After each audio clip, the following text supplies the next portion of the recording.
E eu já tive momentos desses na minha vida, onde tive que efetivamente mandar a toalha ao chão. E eu lembro-me que era ainda muito jovem, eu estava na televisão há 2 anos, portanto tinha 27 anos, quando comecei a sentir-me muito inquieta com as coisas da vida e a perguntar-me o que é que eu estava cá a fazer. Há alturas em que nós temos de decidir se nos escolhemos ou se nos deixamos enterrar. E eu, mesmo não sabendo o que é que estava do outro lado do muro, eu decidi que eu arriscava. Eu estava numa casa onde eu não estava feliz, não estava a ser tratada como eu achava que merecia e, portanto, eu fui ensinada assim: se não estás bem aqui, se não te tratam como tu mereces, está na altura de ir embora. Eu tinha 52 anos, não era uma miúda. Algumas pessoas acharam que eu era louca, porque não tinha construído uma fortuna, tinha a minha vida orientada, mas não tinha uma fortuna. Eu tinha que pensar bem, porque estava a tornar-me uma pessoa triste. E eu não sou uma pessoa triste. Está aqui a minha prima, sabe que é verdade. Eu sou sempre uma bem disposta, sou sempre uma brincalhona. E já não brincava, já não sorria. Mas o meu pai deu um grande abraço, o meu pai é assim, homem alto, deu um grande abraço, olhou para mim e disse: tenho muito orgulho em ti. E sei que te vai correr bem, porque tu mereces. E era só isto que eu precisava de ouvir do meu pai. E quando eu tive princípio de burnout, o meu médico disse, entre 1000 coisas para fazer para recuperar a saúde, e outra coisa, Fátima, pessoas tóxicas não as pode ter na sua vida agora. Quando elas lhe ligarem, não atende o telefone. Quando elas quiserem marcar qualquer coisa, não está disponível. A Fátima neste momento não tem para si. Futurologia não faço, mas há uma coisa que eu posso decidir que mora no lado de lá: a esperança. Então, seja o que for que o lado do muro tenha para mim, seja encarado e vivido sempre com esperança. A esperança atrás do muro. Um podcast de André Filipe Oliveira. Boa tarde a todos, muito obrigado por terem vindo. Hoje é um episódio especial, temos a Fátima Lopes, que é nascida e criada na Terra. Eu escrevi aqui algumas palavras que vou ler. Há vozes que atravessam décadas, sobretudo pela verdade que colocam naquilo que fazem. Fátima Lopes foi, é e continua a ser uma dessas vozes. Apresentadora, autora, empreendedora, acima de tudo comunicadora e presença assídua no coração dos portugueses. Desde o ecrã espelho da vida real, onde couberam lágrimas, reencontros, superações e afetos. Num mundo que muda tão depressa, pessoas com propósito positivo nunca foram tão necessárias. Hoje é com gratidão que lhe abrimos este espaço, a esperança atrás do muro, ao vivo e para todos vós. Obrigado. Bem-vinda, Fátima. Obrigada eu. Acho que o meu micro não está a funcionar. Para cima. Este micro não está a funcionar. Para cima. Para cima? Então não estava a ligar. Ok. Já está. Ainda por cima eu falo alto, não é? Então se calhar o seu também não estava ligado, André. Mas acho que nos ouviram. Agora é melhor. Muito boa tarde. Boa tarde a todos. Boa tarde. E obrigada por virem passar este bocadinho de tarde connosco, porque eu acho que os podcasts é mesmo isso, é uma oportunidade das pessoas conversarem. E no meu caso, é sempre com muita satisfação que eu venho à minha terra natal, não é? Nascida e criada no Barreiro e por isso com os 4 costados completamente barreirenses. É sempre muito, muito bom vir aqui e perceber a evolução da terra e tudo o que foi mudando. Se calhar quem cá está não se percebe, mas quem vem de fora percebe-se uma mudança muito, muito grande. Obrigada por terem vindo. Já levamos ao Barreiro, mas primeiro começar com esta ideia de esperança que eu acho que está muito associada ao percurso, aos programas que fez. Onde é que a esperança se concretiza no seu caso, além da televisão que todos sabemos? Onde é que ela se concretiza? Bom, eu acho que por natureza, eu sou uma mulher de esperança, por natureza. Acho que da forma como fui educada, fui habituada a procurar sempre ver as coisas de uma maneira positiva. E mesmo quando se manda a toalha ao chão, saber que há um tempo para essa toalha estar no chão e que a seguir nós temos que a agarrar. Porque no dia em que nós perdemos a esperança, é como se perdêssemos tudo. Porque a esperança é o que nos dá alento, a esperança é o que nos faz continuar, a esperança é o que nos faz acreditar que um dia a seguir vai ser melhor, a esperança é que nos dá a certeza de que nós vamos encontrar uma solução para aquela situação que estamos a viver e que está ali tão cabeluda e a tirar-nos tantas horas de sono e tanta tranquilidade. A esperança é o motor na nossa vida. Então eu fui educada a acreditar nisso e a ver a haver a esperança, paredes meias com a fé, ok? É muito a mesma coisa para mim. É muito Faz a essa mesma ligação. coisa. Faço essa ligação. Associação. Porque, efetivamente, repara, André, se nós virmos uma pessoa, enfim, todos os dias nos cruzamos com pessoas assim, que às vezes são pessoas que nós olhamos para a sua vida e nem sequer conseguimos entender porque é que são pessoas tão queixosas, não é? Às vezes olhamos e dizemos, mas o que é que falta na vida desta pessoa? O que é que... Quer dizer, tem trabalho, tem saúde, tem família, mesmo assim, porque é que esta pessoa é uma pessoa tão amarga? Mas normalmente essas pessoas, se nós lhes perguntarmos, e esperança tu tens? Elas não têm esperança. Então elas não têm essa luz. A esperança é uma luz. E é uma luz que nos orienta para a vida. Falou da fé como associação a essa esperança, mas falou ainda de duas coisas que eu achei importante, que é o passarmos os momentos, deixarmos a toalha cair, vivermos aquele momento e depois seguir. É assim que tenho feito ou procura fazer quando vai a esses lugares? É assim que eu tenho feito e tenho a certeza que a maior parte das pessoas que estão aqui é assim que também o fazem. Porque toda a gente, num determinado momento, tem vontade de mandar a toalha ao chão e toda a gente, num determinado momento, manda mesmo a toalha ao chão. A questão é depois como é que se sai daí. E eu já tive momentos desses na minha vida, onde tive que efetivamente mandar a toalha ao chão e permitir-me ficar triste, permitir-me ficar deprimida, permitir-me ficar magoada, tudo aquilo que não é uma coisa que nos faça sorrir. Mas a vida é feita disto também, não é? Não há volta a dar. Há momentos em que realmente nós passamos por grandes desafios. E quando é assim, acho que temos que aceitar que às vezes a vida tem esses momentos e não vivermos na ânsia de que eu tenho que sair daí já e amanhã eu tenho que ser tudo lindo e maravilhoso porque eu vejo nas redes sociais e as pessoas têm todas uma vida fantástica. Metade daquilo é mentira. Não acreditem, por favor. É apenas uma parte. É mentira. Então, se é assim, se a vida tem realmente de vez em quando alguns desafios um bocadinho maiores, e todos têm, o ideal é tentarmos tirar daí alguns ensinamentos. Às vezes conseguimos, outras vezes não conseguimos, e está tudo bem. Mas tentarmos tirar daí alguns ensinamentos para a seguir, se voltarmos a cruzarmos com uma situação parecida, já conseguirmos fazer diferente. E eu acho que isto é aceitarmos a nossa condição humana, não é nem exigir perfeição, porque não existe ninguém perfeito, nem exigir que se faça sempre tudo bem, porque ninguém faz sempre tudo bem.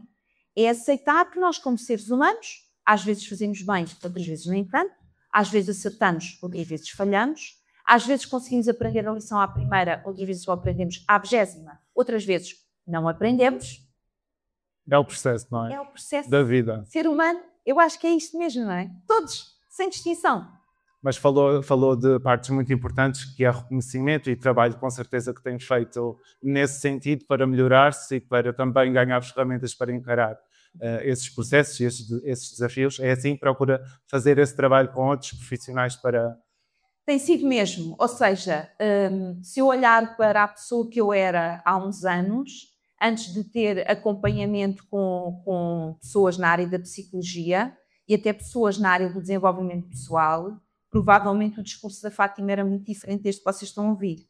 Ou seja, havia uma base, foi a base resultante da educação que eu recebi dos meus pais e da minha família, mas depois eu percebi que precisava de aprender muito mais. Eu fui sempre uma pessoa uma pessoa que pensa muito a vida e que faço muitas perguntas. Aliás, eu brinquei lá em cima quando cheguei à sala de reuniões, porque às tantas já estava a perguntar 1000 coisas ao Paulo do André, à Sofia e ao Paulo, enfim, a toda a gente.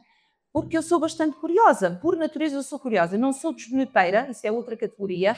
Sou, e não gosto de gente desboneteira. Faço já aqui este statement, não gosto disso. Mas gosto de gente curiosa. Gente que pergunta as coisas porque quer perceber porque é que elas são desta e daquela maneira. Então eu fui sempre uma pessoa bastante curiosa e uma pessoa que gostava de entender. E eu lembro-me que era ainda muito jovem. Eu estava na televisão há 2 anos, portanto tinha 27 anos. Quando comecei a sentir-me muito inquieta com as coisas da vida e a perguntar-me o que é que eu estava cá a fazer, qual era o meu propósito, porque é que eu tinha vindo aqui? Porque é que eu tinha vindo aqui, nesta passagem, nesta altura da humanidade, porquê? E isto desassossegava-me porque eu queria perceber na verdade, a razão pela qual eu tinha que viver esta experiência e determinadas experiências. E comecei à procura de pessoas que me pudessem eventualmente ajudar. Descobri uma pessoa na área do desenvolvimento pessoal. Na altura não havia nada em Portugal. Descobri esta pessoa, era uma senhora francesa, viveu muitos anos e bons anos, já não está entre nós, e foi a primeira que me ensinou alguma coisa. E durante muitos anos trabalhei com ela e depois, bem mais à frente no meu percurso, cruzo-me com uma psicóloga, que é uma psicóloga que também é especializada em coach e em aquilo que se chama alta performance e que me ensinou muitas ferramentas para me ajudar a compreender-me. Ou seja, ela deu-me ali alguns ensinamentos que eu, a partir daí, quando acontece alguma coisa, eu já tenho mais facilidade em perceber o que é que eu estou a sentir e em perceber o que é que eu quero. Mas isto foi aprendendo. Eu não nasci com isto. Não vou parar aqui a armar-me agora ao pingarelho. Não, mas eu já nasci com isto tudo. Mentira. Foi posterior. Mentira. Aprendi tudo posteriormente e continuo a aprender. Porque às vezes, quando eu sinto que me faltam determinadas ferramentas, eu procuro, porque tenho essa possibilidade, um profissional que me possa ensinar e dar essas ferramentas que eu preciso. Porque nós vamos continuar a aprender até morrer, André. E quem acha que não, que já sabe tudo, vive completamente enganado. Porque temos sempre coisas novas para aprender. Sempre. E uns com os outros, não é? Esse sentido coletivo. Convém juntar essa parte. Falou deste percurso que é recheado e todos conhecemos bem, não vale a pena enumerá-lo. Vale a pena, sim, olhar para esta fase mais recente em que muda completamente e muitas pessoas questionam-se como é que uma figura de primeira linha de televisão abdica desse título, se é como permite este título, muitos reconhecerão assim, em prol de uma primeira fase, se calhar, de nada, em prol de quê? Em prol, primeiro, da minha sanidade mental, que tem muito valor, da minha sanidade mental. Ou seja, há alturas em que nós temos de decidir se nos escolhemos ou se nos deixamos enterrar. E eu, mesmo não sabendo o que é que estava do outro lado do muro, havia esperança. Mas eu não sabia o que é que estava do outro lado do muro, eu decidi que eu arriscava. Porque eu não podia continuar, e isto é um assunto completamente público e super resolvido, e eu continuo, graças a Deus, a dar-me bem com toda a gente, porque é da minha natureza, eu não gosto de ter quesilhas com ninguém, portanto, eu tenho tudo esclarecido com toda a gente, por isso estou completamente à vontade. Mas naquela altura, eu estava numa casa onde eu não estava feliz, não estava a ser tratada como eu achava que merecia, e, portanto, eu fui ensinada assim, se não estás bem aqui, se não te tratam como tu mereces, está na altura de ir embora. Mesmo que eu não saiba o que é que vem a seguir. E eu não sabia o que é que vinha a seguir, André. Tinha um grande ponto de interrogação. Eu tinha 52 anos, não era uma miúda, para tipo, ok, tenho 20 anos, vou começar um caminho novo. Não, eu tinha 52 anos. Algumas pessoas acharam que eu era louca, porque nessa fase da minha vida, sem ter ainda ideia do que é que ia fazer, simplesmente dizer não. Não tinha construído uma fortuna, tinha a minha vida orientada, mas não tinha uma fortuna, eu tinha que pensar bem. Mas nesses momentos eu não posso sentir que a minha dignidade me está a fugir. Porque isso eu não permito a ninguém. Quando é assim, eu vou-me embora. E fui-me embora. Corajosamente, é verdade. Cansada também, porque fazer programas todos os dias com muitos dramas dos outros. E eu tive 27 anos a ouvir essas histórias dos outros, é uma coisa pesada. Porque ainda por cima eu sou uma pessoa empática. Eu sinto o que aquele que está mesmo a olhar para mim, como este senhor está a olhar para mim, me está a dizer. Eu não estou lá, ele a falar e a olhar para o relógio e pensar, quando este se calar, eu vou à minha vida. Não. Vive aquele momento em que não, está trocando. É uma pessoa que está à minha frente. Tem uma história. Toda ela transfira o seu sofrimento enquanto me conta. Que precisa da minha ajuda para a contar bem, senão nem vai conseguir. Isto tem o seu peso. Ao final de um dia, de uma semana, de um mês, de 27 anos, é que a gente tem que se lembrar que eu estive a fazer isto seguido, 27 anos. Estava cansada. Precisava de apanhar outros ares, respirar outros ares. Porque estava a tornar-me uma pessoa triste. E eu não sou uma pessoa triste. Está aqui a minha prima, sabe que é verdade. Eu sou sempre uma bem disposta, sou sempre uma brincalhona. E já não brincava, já não sorria. Então alguma coisa tinha que estar ali mal. Havia qualquer coisa a apagar-se. Eu disse, não, isto, juntamente com o facto de não se estarem a preocupar bem comigo, vou à minha vida, segue em frente, que lá mais para a frente haverá qualquer coisa boa. E tem havido muita coisa boa, felizmente. Mas disse uma coisa muito importante, que é a fase dos 50 anos, em que normalmente já não se muda de vida, não é? Ou já não se mudava de vida, e mesmo assim mudou. Reconheceu que não estava bem. Este trabalho de reconhecimento chega em que altura? Antes de o concretizar, muito antes de o concretizar, chega antes. Eu não sou uma pessoa... há pessoas que são impulsivas, mesmo naqueles momentos que são momentos muito importantes para a vida delas. Eu aí não sou impulsiva noutras coisas, mas nisso não. Eu sou daquelas que penso muito, peso os prós e os contras, tento imaginar o que é que isto pode ter de reflexos na minha vida. Eu sou uma pessoa bastante ponderada e acho que sensata. E, portanto, dentro do tempo possível, tudo se desenvolveu muito rapidamente, eu pensei. Portanto, não é uma coisa de repente acordo e digo, agora vou... Estamos a falar de vidas e de uma vida que vai mudar a agulha drasticamente. Portanto, isto não pode ser tomado de ânimo leve. Portanto, eu pensei, e quando é assim, gosto de pensar as coisas. Tudo o que são decisões estratégicas na minha vida, seja ela profissional ou pessoal, são muito bem pensadas. E eu sou das que espero, e espero outra vez, e volto a ter esperança que as coisas se alterem, e dou mais uma oportunidade, e 10 oportunidades, e 20 oportunidades. Mas no dia em que eu decido, como eu costumo dizer a brincar, mas é mesmo assim, Deus Nosso Senhor pode tirar um dia de folga para vir falar comigo, que já não vale a pena. Está decidido. Posso ter levado 20 anos a decidir, mas no dia que eu disse, já está, vai ser para a direita. É para a direita. Aconteça o que acontecer, é para a direita. Não gosto de, nem permito que os outros venham, mas então isso... Não. Cada um dá opinião sobre a sua própria vida, não sobre a minha. Eu também não vou dar opiniões sobre a vida do André, mas que o André me peça, me diga assim, Fátima, passas isto assim, quer-me dar uma opinião, tudo bem. Agora, por livre e espontânea vontade, pôr-me a avaliar a sua vida e achar que tenho direito a dar opinião, não tenho direito a dar opinião, é a sua vida. É importante que se sinta livre para decidir com a sua cabeça, não com a minha. E se eu for para cima de si com as minhas opiniões, o que vai acontecer é que eu levo a minha experiência de vida para cima de si, os meus medos para cima de si, e vai escolher aquilo que eu faria no seu lugar. Só que não é a minha vida, é a sua. E no caso da Fátima aconteceu isso? Houve essas interferências? Não aconteceu porque eu não deixo que ninguém interfira, porque eu não partilho com ninguém. Eu tenho esta coisa que é, e acho que às vezes nós seres humanos entramos muito em stress quando temos que tomar determinadas decisões na nossa vida porque partilhamos demais.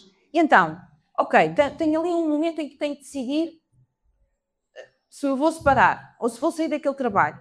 Falo com a mãe. A mãe diz, filha, acho que fazes muito bem porque não estás nada bem ali. Falo com o pai. Filha, tu és louca, tu não faças uma coisa dessas, tu tens 50 anos, não faças. Falo com a prima. Se calhar é uma hipótese, não sei, pensa lá bem. 3 pessoas, 3 opiniões. O que é que acontece a seguir? A sua cabeça está de tal maneira uma confusão que o André quer ouvir o que é que o André sente. Isso é perguntarmos a nós, o que é que tu sentes? Como é que tu te sentes aqui?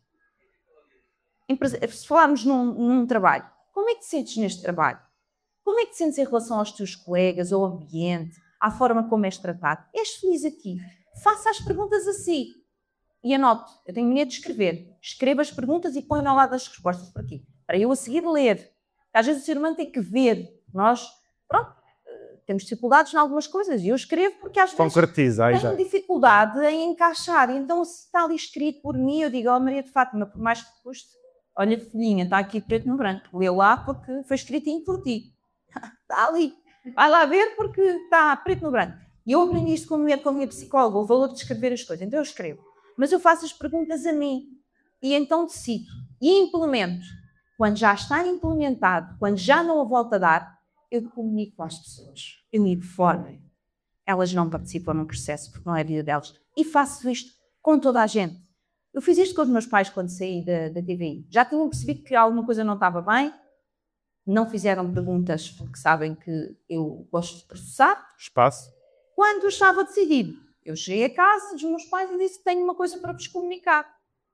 Então, eu disse, vou sair da televisão, vou sair da TVI e vou sair uma temporada de televisão. Preciso respirar. E o meu pai olhou para mim, que é um homem assim bastante alto, verdade, Celinha? Bastante alto. não assim muito dado a emoções, porque não estão muito habituados a mostrar emoções, nós sabemos como é que eles são. Deu-me um grande... Eu tenho dificuldade em contar isto sem me emocionar. Mas o meu pai deu-me um grande abraço, meu pai é esse homem alto, deu-me um grande abraço, olhou para mim e disse: tenho muito orgulho em ti e sei que te vai correr bem porque tu mereces. E era só isto que eu precisava de ouvir do meu pai. Só isto para eu ter a coragem de seguir em frente. Porque a minha mãe é mais dispersada. E a minha mãe diz as coisas. O meu pai é mais contido.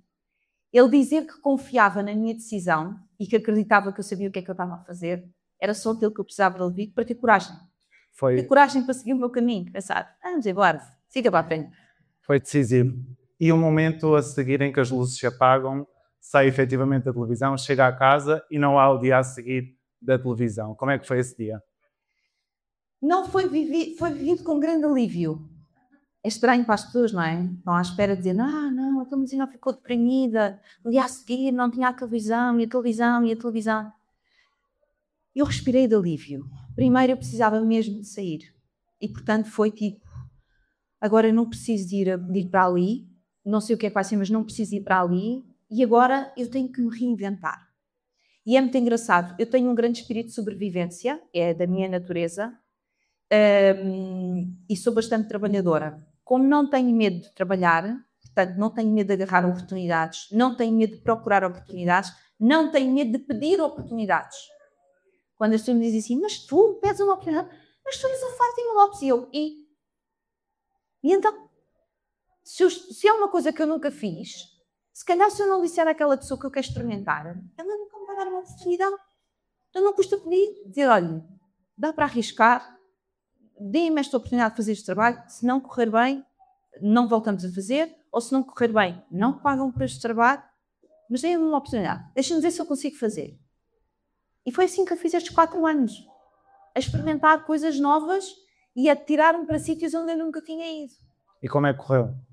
Eu acho que tem corrido muito bem, eu não sei, vocês digam, mas eu acho que não estou assim para o primeiro, não estou mal, não estou deprimida, pago as minhas contas, faço as minhas coisas e sinto-me muito mais em sintonia comigo, porque primeiro, quando voltei à televisão, já voltei na energia certa, já não voltei com aquela coisa de peso, não, voltei para fazer o Caixa Mágica, agora estou a fazer as minhas reportagens no Alô Portugal, porque são reportagens sobre Portugalidade, que é aquilo que eu mais gosto de fazer, onde eu ando pelo país a conhecer pessoas extraordinárias e que faço reportagens com elas, é o que eu mais gosto de fazer neste momento. Já disse ao Daniel, Daniel, eu sei que é muito bonito ter um programa e estar ali em estúdio, mas eu estive fechado em estúdio tantos anos, deixa-me andar na rua, eu agora preciso andar na rua, andar aqui, quilómetros quadrados. Este sábado, amanhã, convido-vos a verem o Alô Portugal, programa onde estão as minhas reportagens, porque vai passar uma reportagem que eu fiz em Macedo de Cavaleiros, 400 e tal quilómetros de Lisboa, com uma senhora de 91 anos que ainda conduz, tem a sua mercearia e é uma força da natureza que eu ao pé dela senti-me uma lesma. Para terem noção. Ela foi presidente da Junta de Freguesia durante 13 anos, numa época onde as mulheres não eram, foi em 1980. Por isso ela tem pelo na venda para dar e vender, que ela é daquelas tesas lá mesmo assim muito duras. E foi maravilhoso, eu passei um dia todo com a tia Cândida, éramos para gravar uma reportagem para dividir em 2, gravámos uma reportagem e tivemos de dividir em 3, porque temos tanto material. Ela era uma pessoa tão apaixonante, uma pessoa tão incrível, que uma pessoa diz assim, uau, quer dizer, o que é que eu quero mais? Eu agora saio de estúdio, eu agora não estou em estúdio, agora eu vou à casa das pessoas. Antigamente elas vinham à minha casa, agora sou eu que vou à casa das pessoas. No outro dia também, mas isto já há um bocadinho mais tempo, fui fazer uma reportagem com uma senhora, eu gosto muito de fazer com o pessoal assim mais velho, e eu entendo muito bem com elas, e com eles, muito bem. Com uma senhora também Macedo de Cavaleiros, mas isto já foi há 3 anos, também reportagem, e uma senhora que com quase 80 anos continua a ser padeira, faz o seu pãozinho, uma vez por semana, vende o seu pãozinho, continua a ter os seus campos de agricultura, que ela planta com o marido e não sei o quê, e ela diz, Fatinha, eu sou a mulher mais feliz do mundo. E eu digo, mas porquê, Elisa, porquê que é a mulher mais feliz do mundo? Eu tenho tudo o que eu preciso. Eu tenho saúde, tenho família, tenho amigos, gosto daquilo que faço e tenho o meu moranguito. E eu, o meu moranguito? O meu António, ele adora morangos, eu batizei-o de moranguito. Vocês digam-me lá, como é que uma pessoa se manda para o chão? E tenho o meu moranguito, e depois andou de mão dada na aldeia ao fim de 50 anos, ela e o seu moranguito. André, isto não tem preço, percebem? Isto não tem preço, isto é um privilégio conhecer estas pessoas. Falamos até hoje e passaram 3 anos e tal. Ela dizendo que ligam para saber se eu estou bem. Patinha, está tudo bem? Está tudo bem, tia Luísa? Pronto, se quiser, venha cá, já sabe. Olha, beijinhos meus e do moranguito. Eu, olha, moranguito. Que ainda por assim, pequenino. Adorável, com um ar super doce, que continua a olhar para a mulher como se estivesse apaixonado por ela hoje.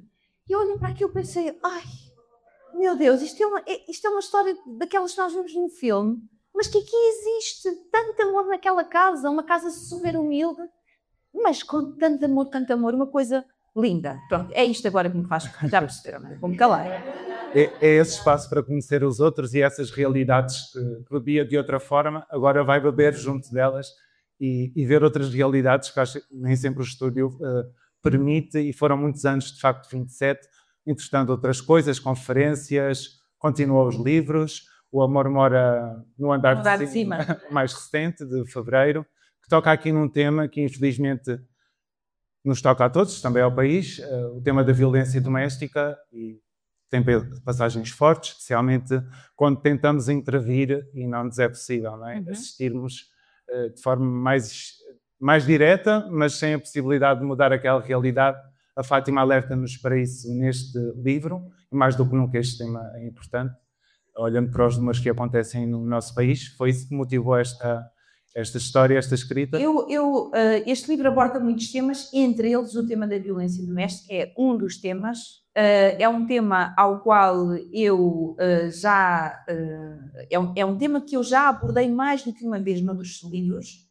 Porquê? Porque os tempos passam e a realidade não muda. Então, de X em X tempo, eu introduzo este tema num dos meus livros. E no caso deste livro, até quis introduzir, mas com a pessoa que é vítima de violência doméstica ser uma miúda nova. Porquê? Isto foi de propósito. Porque às vezes ainda ouço conversas de mas isso acontece a umas pessoas antigas, porque as pessoas antigas é que permitiam. Hoje em dia as miúdas já não permitem isso, que elas estão informadas. Não se deixem enganar. Vejam os números da violência no namoro. Não. Há garotas que continuam a achar que um determinado tipo de relação é amor. Que determinadas palavras ditas daquela forma, que só servem para agredir o outro, mostram interesse. Não é interesse. Aquilo é tudo menos amor. Então eu entendi que neste livro essa situação era vivida por uma pessoa jovem. Exatamente para que as pessoas percebam que isto continua a acontecer e, infelizmente, nas camadas jovens, muito mais do que do que seria aceitável. Desejável nunca, aceitável. Não sei em que contextos foram criadas estas jovens, não sei que realidades é que assistiram dentro de casa, se assistiram já a situações de violência e, portanto, normalizaram na sua cabeça que o normal é isto, é ser tratada desta maneira, mas isto não pode ser o normal, porque nenhum ser humano tem direito de desrespeitar o outro, de lhe tirar a dignidade e de o maltratar. E de apagar completamente a chama da vida de uma pessoa que a única coisa que sente é medo. Estas pessoas vivem ancoradas ao medo. Só medo. O que é que elas têm? Medo. Quem é que elas são? Não sabem. Têm medo. O que é que elas querem? Não sabem. Têm medo. Estas pessoas só têm medo. Isto não pode ser. Isto não pode ser aceitável, nem podemos permitir. Não é? E, portanto, mesmo quando nós nos apercebemos de alguma coisa à nossa volta, não podemos ficar calados. Temos que estar atentos. Atentos. Se nós nos apercebemos de alguma coisa no nosso ciclo, com uma amiga, com uma vizinha, com uma não sei o quê, quando estivermos sozinhas com essa pessoa, falarmos, tentarmos perceber se essa pessoa tem noção do que é que está a viver. Começar por aí. Porque se dizemos apenas, agora não me vou estar a meter. Por favor, não façam isso. Podemos mudar vidas ao meter. Completamente. E eu sei do que estou a falar, porque, lá está, uma das coisas de fazer muitos anos de televisão era ser contactada por muitas mulheres Eu sou daquelas que nunca me calei com o tema da violência doméstica, sou das que já fui visitar casas-abrigo, por isso eu sei o que é que eu estou a dizer, porque eu já fui visitar casas-abrigo, jantar com as mulheres e com os filhos, e vou-vos dizer que é uma experiência muito, muito forte. Nós estarmos numa casa cheia de mulheres com os seus filhos, cada um da sua idade, e que nós sabemos que estas pessoas tiveram que deixar toda a vida para trás, e quando elas têm que se comportar como se elas é que fossem criminosas, porque elas é que tiveram que fugir. Elas estão na vidinha deles. Eles estão na vidinha deles. Isto logo para mim está errado. Se alguém tem que ser penalizado, é obviamente o agressor, não pode ser a vítima. O agressor é que se for imposto alguma coisa, então é imposto que ele vai para outro sítio qualquer, mas elas deveriam ter direito a permanecer com as suas vidas e com os seus filhos nas dinâmicas que têm. Então estamos numa casa, elas eram mais ou menos 15 mulheres, com as suas crianças, uma delas tinha mais do que uma. Fizemos um jantar assim, fizemos uma mesa comprida e não cabíamos todas, depois pusemos os sofazinhos e ali tivemos com os garotos e com aquilo tudo. E no fundo o que procurámos criar foi um ambiente normal de família, em que eu deixei-as partilhar o que elas quisessem e perguntar-me o que elas quisessem. E é muito bonito porque a conversa foi numa determinada direção enquanto os miúdos estiveram connosco. Depois, quando chegou às 10 da noite, eles iam para as caminhas, elas foram deitar os filhos, voltaram e aí é que começou a dureza. Aí éramos só nós. E aí é que eu ouvi aquilo que eu achava que não era possível. E eu sou daquelas que vou aos sítios.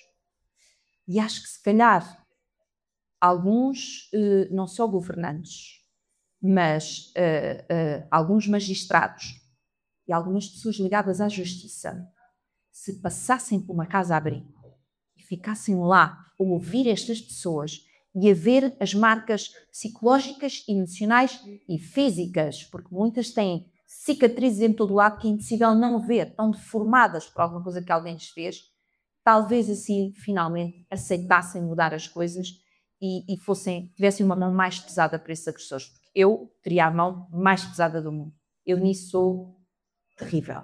É implacável. Implacável. É um tema urgente. Não, a mim mexe muito comigo, deixa-me completamente fora de mim. Já para avisar que é mesmo uma coisa que me dói muito. Que me dói muito. Lá está. Estive com elas. Além de ter entrevistado centenas de mulheres vítimas de violência doméstica, eu estive onde elas estão quando estão a procurar salvar. E sempre sem ter a garantia de que isso vai acontecer. É um espaço desafiante e também de escuta, porque aquelas pessoas precisam efetivamente de ser ouvidas, não é? E nem sempre é possível. Disse duas coisas muito importantes, que foi a violência no namoro e nos jovens.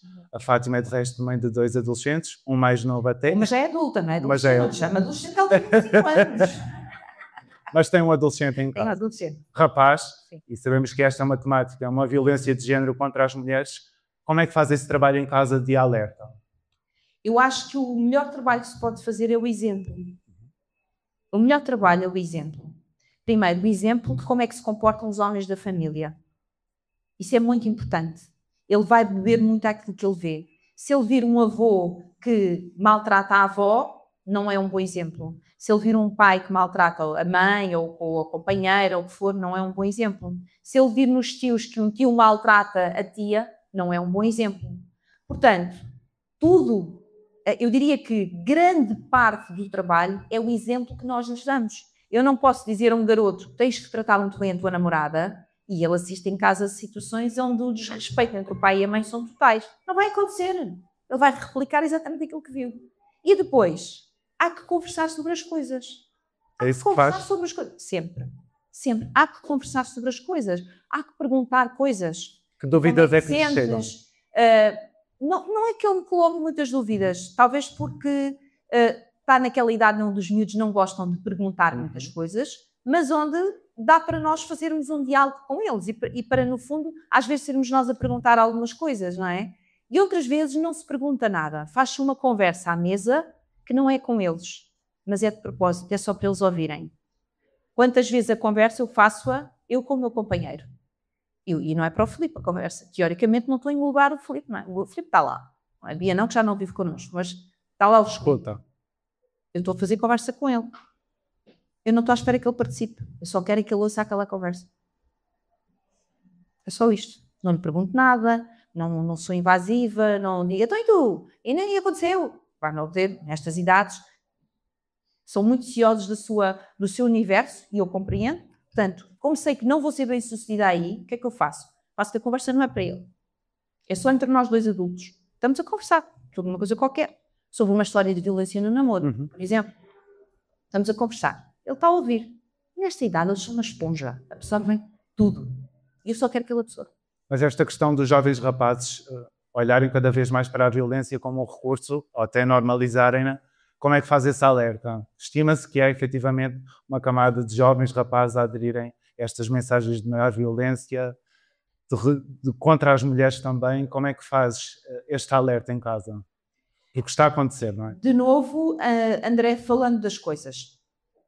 Acho que é muito importante nós falarmos e conversarmos com os nossos filhos sobre as coisas.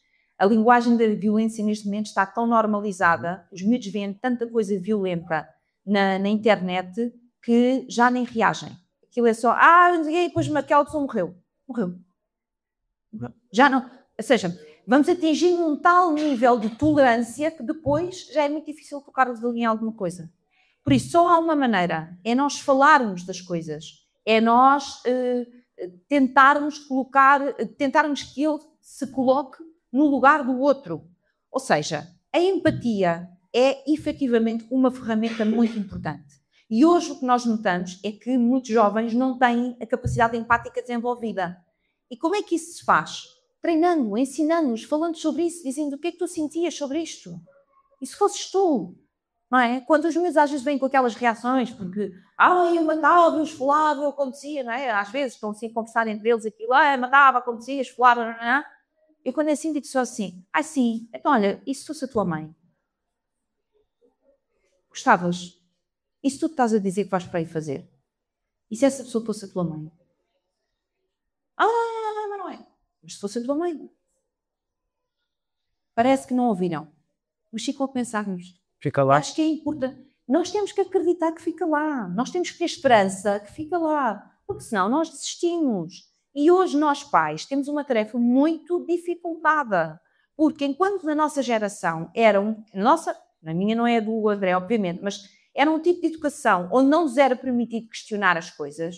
Era assim, porque era assim. E portanto, se o pai ou a mãe diziam faz isto, nós não perguntávamos, então mas porquê que é? Ou não quer fazer? Fora de questão. Isso não havia espaço para esse tipo de coisas. Hoje em dia, os nossos filhos têm a possibilidade de questionar, de perguntar, etc. Há espaço. Mas também, ao mesmo tempo, o facto de hoje nós termos esta concorrência absolutamente desleal que é o digital, faz com que eles tenham do outro lado um mundo que é muito mais apetecível, muitas vezes, do que nós pais, que somos uns chatos. O que é que nós somos chatos? Não, nós estamos a impor regras, nós estamos a dizer não, nós estamos a dizer tens que fazer isto. Nós somos uns chatos. É muito mais fácil scrollar e passar e estar ali numa espécie de adormecimento. Isto é muito mais fácil. Então nós temos que conversar com eles. E temos que os ajudar a de vez em quando voltar a pôr os pés na terra. Eu no outro dia mandei um artigo ao meu filho, ao meu enteado, à namorada do meu enteado e a mais uma catrafada de adolescentes. Foi um artigo que saiu na minha plataforma, no Simpliflow, sobre o que é que acontece ao nosso cérebro por causa de estar permanentemente exposto a estas mensagens que duram 3 segundos. Eu disse, olha, para não estarem a dizer que sou a pregar e sou chata, que já sei que sou chata, está tudo bem, é um título que até me assenta bem, vou-vos mandar isto. E agora vocês leem. Foi escrito por um psicólogo clínico. E assim já sabem que estão a fazer as coisas de maneira que o vosso cérebro vire papa. Quando for papa, se for papa não fizerem nada, não digam que não foram avisados. E mandei. Leram. Como é que eu sei? Porque começaram a tentar disciplinar a história do telefone. Nomeadamente deixar os TikToks porque era o que tem a tal exposição mais curta e mais viciante.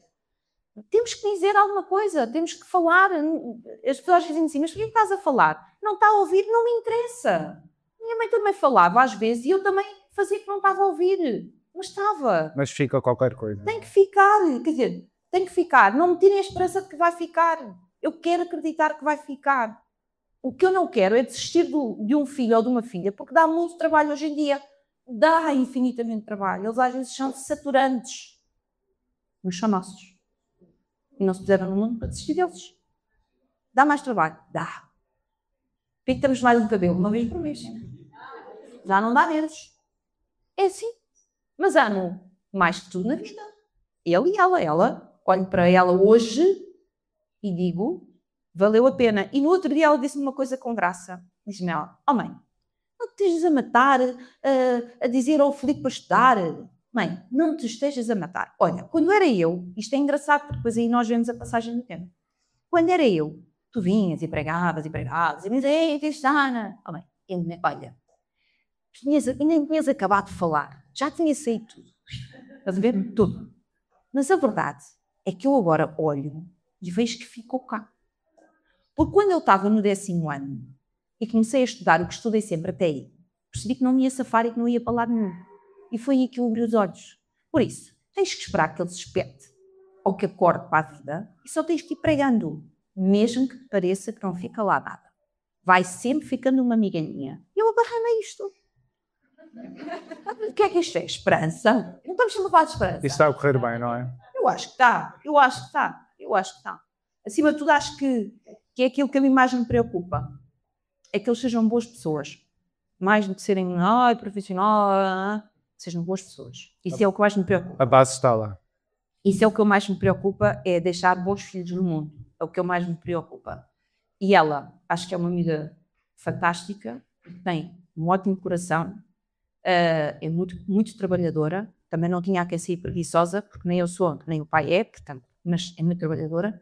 Ele está nesta idade dos 16 anos, mas eu noto, porque eu tenho muita experiência de lidar com pessoas, que eu diria que aquilo que mais me preocupa, que é a natureza do coração dele, eu noto que é boa. Portanto, eu só tenho que esperar que o resto passe. Há de passar. Isto está meio caminho feito, não é? Não sei se está meio, senão, porque hoje em dia eu levo a adolescência até aos 54, mas... O que é que me interessa a mim pensar, não é? Não me adianta nada. Vou pôr-me a fazer futurologia. Não, a ver só aos 18 anos. No outro dia eu li um artigo de um especialista que diz que em alguns países a adolescência vai até aos 22 ou 23. Eu fiquei logo aterrada. Eu disse, credo, Nossa Senhora, eu prefiro o texto dos especialistas portugueses que diga até aos 18. E eu brinco com isto, porque também não há outra maneira de levar isto, não é? Vamos isto muito a sério. Para quê? É o que é. Há que encontrar o melhor caminho. Há dias que corre bem, há dias que corre pessimamente. Mas a quem é que não acontece isto aqui? A toda a gente. Normalizemos. Eu falo muito destas coisas da adolescência e mais. Deve ser masoquista. Eu gosto de falar com adolescentes. É isso que faz muitas vezes quando vai às escolas. A última vez estive no Barreiro, estive com uma escola profissional e vim falar para o curso de marketing, que me convidaram. Porque eram jovens que muitos estavam sem norte e sem saber o que é que haviam de seguir e eu cheio de ilusões à volta de marketing e televisão, isto e aquilo. E eu vim e tive uma conversa de 2 horas e meia com eles. E pediram-me para voltar. O que é que acha que alinhou ali naqueles jovens que não estavam nessa Não os culpabilizei de nada, não os condenei e aceitei-os como eles são, com as dificuldades que eles têm. Porque eu também tenho muitas. E já fez uma parte muito importante. Eu também tenho muitas e sou muito mais velha do que eles. Portanto, se eu tenho das dificuldades, como é que os miúdos não vão ter, não é? Se eu há coisas que ainda não sei como é que é de resolver, como é que um garoto de 16 ou 18 anos não há de estar aflito? Tem que estar aflito, não é? Falta as ferramentas que a vida vai trazendo. Portanto, olha, eu gostei imenso, foi uma experiência muito gira, gostei muito. Eu falei em positividade, é de resto uma das marcas do seu caminho. Neste mundo onde vemos estas coisas menos felizes, como é que se mantém esta luz da positividade que falou, que sempre teve? Como é que se mantém esta luz? Como é que se ilumina? André, não é fácil. Por exemplo, se uma pessoa liga à televisão na hora das notícias, tem vontade de abrir a janela, é verdade ou mentira? Lançar-se logo lá para baixo. Porquê? Porque não vemos nada que nos alimente a esperança. Aliás, eu vejo coisas, eu não vejo notícias todos os dias, porque já percebi que me faz mesmo mal, porque deixa-me tomada de pânico, não é? Quando eu vejo o Trump, e Israel, e o Irão, e as guerras todas no mundo, e as pessoas numa situação de sofrimento extremo e não vejo quem dirige os países com um pingo de compaixão pelo seu povo. Eles estão no bem bom, querem lá saber. Querem lá saber. Aquilo faz-me mal. Então, eu tento escolher caminhos que me protejam. Por isso, eu não vejo notícias todos os dias. Sabe porquê? Porque eu ia ficar deprimida. Eu ia ficar sem esperança. Porque eu ia pensar assim, o que é que me adianta a mim, eu aqui pequenininha no planeta? Eu sou um grão de areia no planeta, quer dizer, está tudo a arder. Desisto, vou lutar por quê? Vou tentar andar aqui a batalhar na mesma para dar um futuro ao meu filho, não sei o quê, para quê? Era baixar os braços, mas não era mandar a toalha ao chão, era enterrá-la logo. Então o que é que eu faço? Eu procuro proteger-me daquilo que me tira a esperança. Se eu sei que estar a ver determinados conteúdos é uma das coisas que me tira a esperança, pelo menos tento vê-los de forma mais faseada. Exatamente, faseada. E depois outra coisa, agora vou tocar aqui num tema sensível. Há pessoas à nossa volta que são pessoas profundamente negativas e são pessoas que só veem o meio copo vazio. E são pessoas que estão sempre a queixar-se. Dessas pessoas também temos que ter um contacto doseado. Porque há pessoas que têm a capacidade de apagar a nossa chama, no sentido em que eu chego cheia de entusiasmo. Imagina, vou dar assim um exemplo inventado. Agora eu chegava aqui ao pé, o André não era dessas pessoas. Eu chegava aqui ao pé do André e dizia, André, ligaram-me agora, vou finalmente concretizar aquele projeto que era uma coisa que eu queria tanto.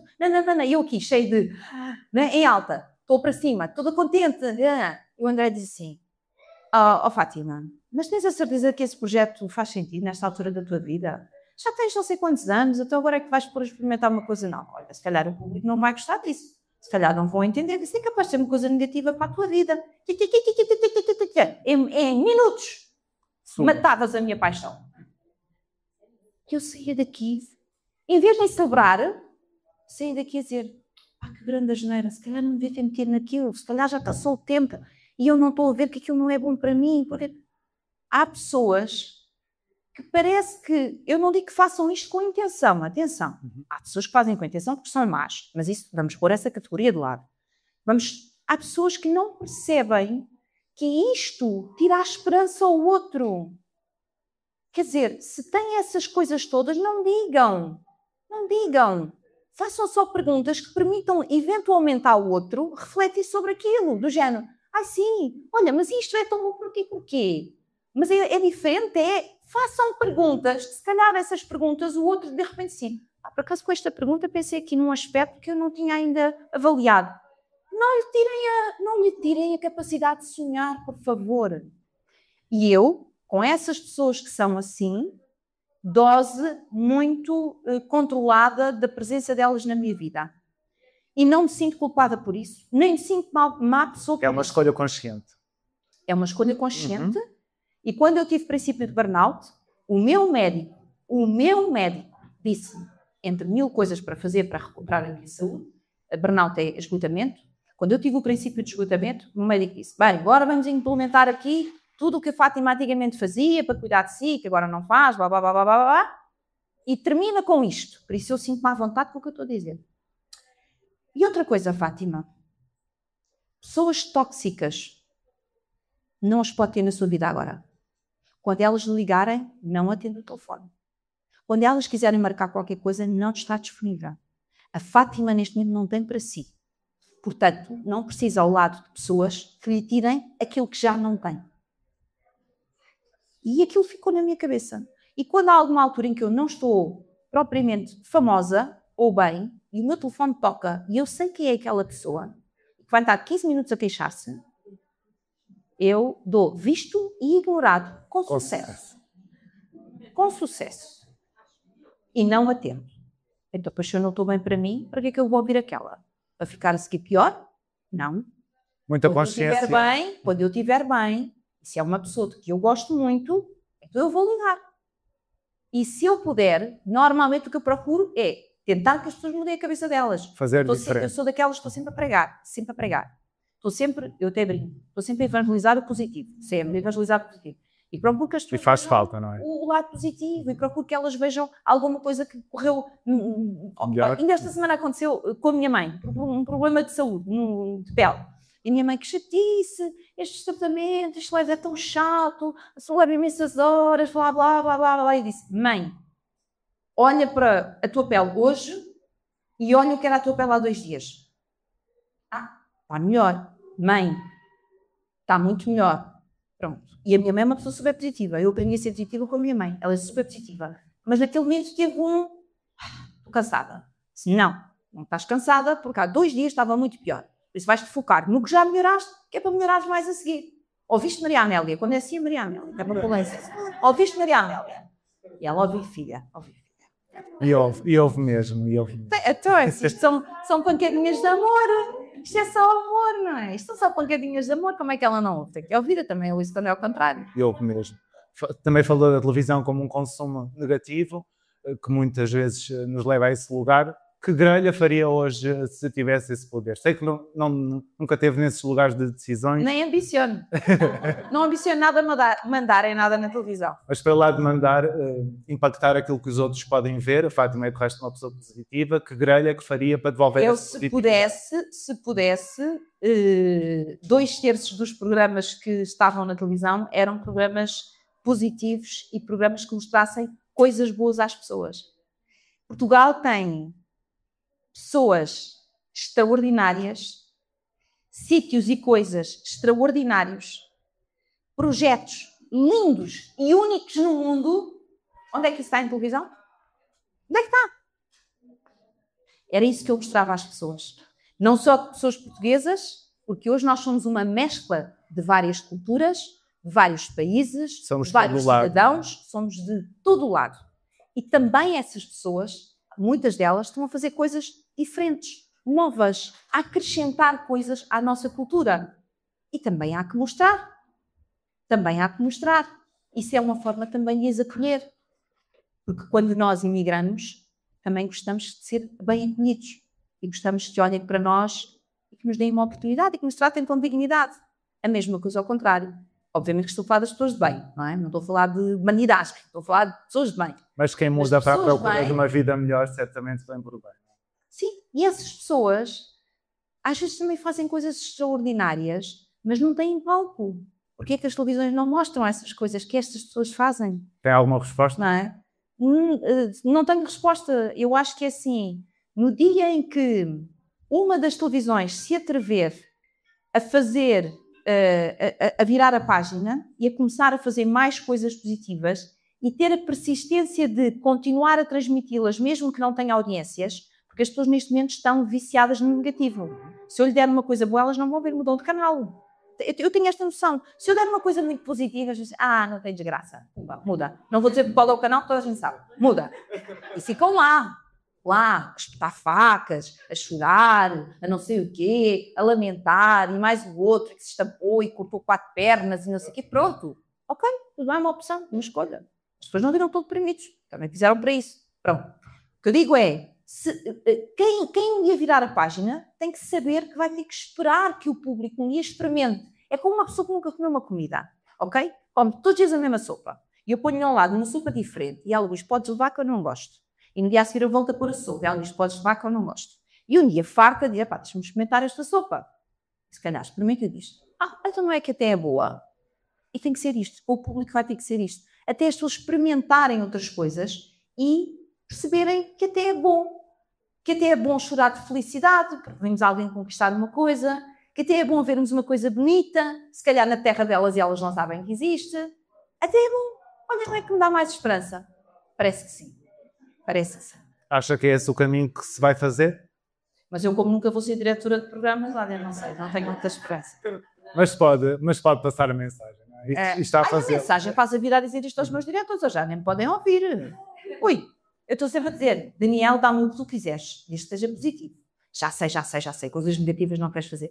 Já dei para o peditório. Isso aí já passou, já dei, pus na cestinha, seguiu e já não quero. Pronto, não quer dizer que um dia não tenha que fazer. Ou um dia, por algum motivo, sei lá, às vezes as pessoas dizem, mas eu nunca mais vai fazer. Eu disse, eu não sei o que é o nunca mais. Imagino que eu, de hoje para amanhã, não aconteça, não está aqui em Madeira, mas não aconteça, mas um colega qualquer que faz esses programas, de repente, tem um imprevisto. Não pode. Tem uma coisa qualquer de saúde. E os meus diretores dizem, Fátima, podes desenrascar uma semana.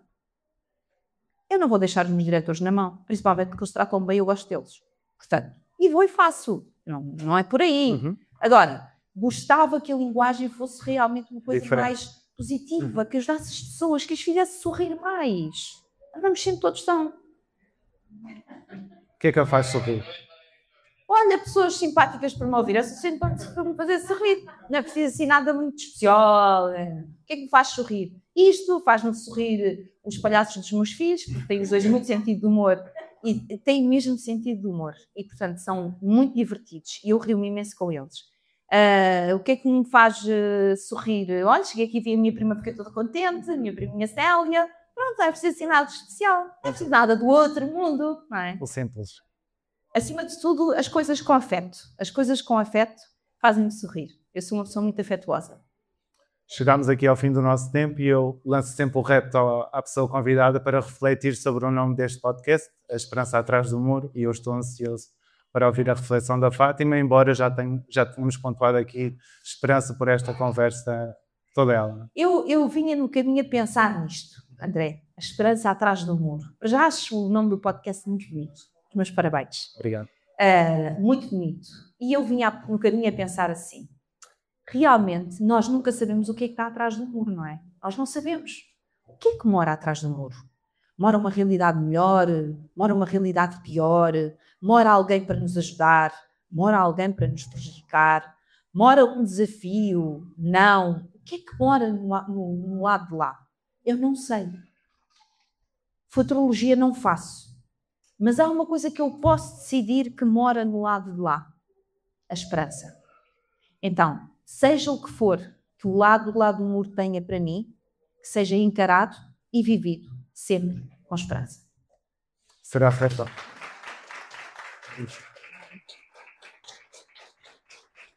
Quero fazer um agradecimento em primeiro à Fátima, segundo ao Fábio Barreiro por nos ter cedido este espaço.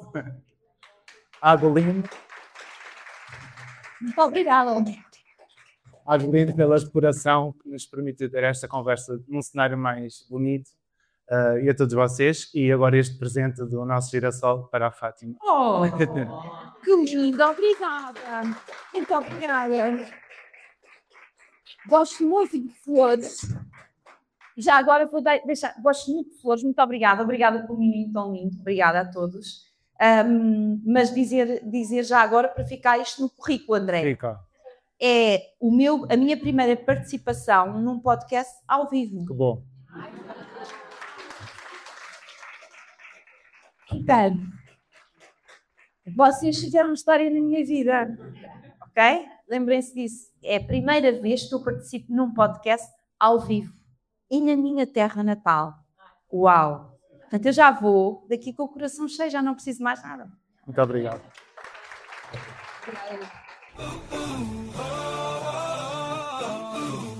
A esperança atrás do muro. Um podcast de André Filipe Oliveira. De André Filipe Oliveira. De André Filipe Oliveira. De André Filipe Oliveira. De André Filipe Oliveira. De André Filipe Oliveira. De André Filipe